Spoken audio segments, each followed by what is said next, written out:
नमस्कार. माझं नाव शांताराम बेलदार.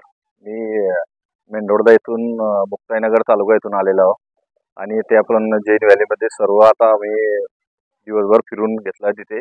आम्हाला इथे महत्त्वाचं एक आहे की ते स्टॉप वगैरे आणि सर्व्हिस एकदम खूप सुंदर मिळाली. आणि इथे महत्त्वाचं म्हणजे फ्युचरमध्ये जे शेतकऱ्यांना ज्या समस्यांना आपल्याला सामोरे जायचं आहे त्याचा मला इथे खूप मोठ्या प्रमाणामध्ये नॉलेज मिळालं. जसं बॅक्टेरियल कल्चर झालं. बॅक्टेरियामध्ये जसं आपण वेगवेगळ्या बॅक्टेरिया वापरून आपण शेतीमध्ये कसं उत्पन्न घेऊ शकतो आणि केमिकल वापरून वापरून शेती आपली जी खराब होत चालली आहे, नापीक होत चालली आहे, त्यासोबत आपल्याला एक ॲडव्हान्स म्हणून आपल्याला बॅक्टेरियाकडे याच्याकडे ऑर्गॅनिककडे बी वळणं गरजेचं आहे.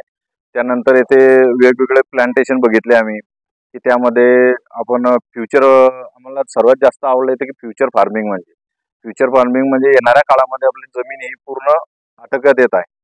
आपल्या जमीन कमी राहणार आहे आणि उत्पन्न अधिकाधिक कमी जागेमध्ये कसं काढता येईल तसं कमी. आता ते किती वर्षानंतर आपल्याकडे येईल त्याचं तर काही आपल्याला अंदाजा नाही आहे, पण ते खूप आवडलं.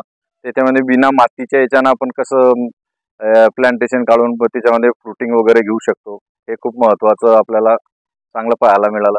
आणि विशेष म्हणजे इथे साफसफाई खूप आहे, म्हणजे एकदम योग्य वाटलं इथे. त्या पद्धतीने आम्ही बघून इतर शेतकऱ्यांना आम्ही हे सांगू इच्छितो की तुम्ही इथे येऊन याचा जास्तीत जास्त फायदा कसा घेता येईल, ज्ञान कसं घेता येईल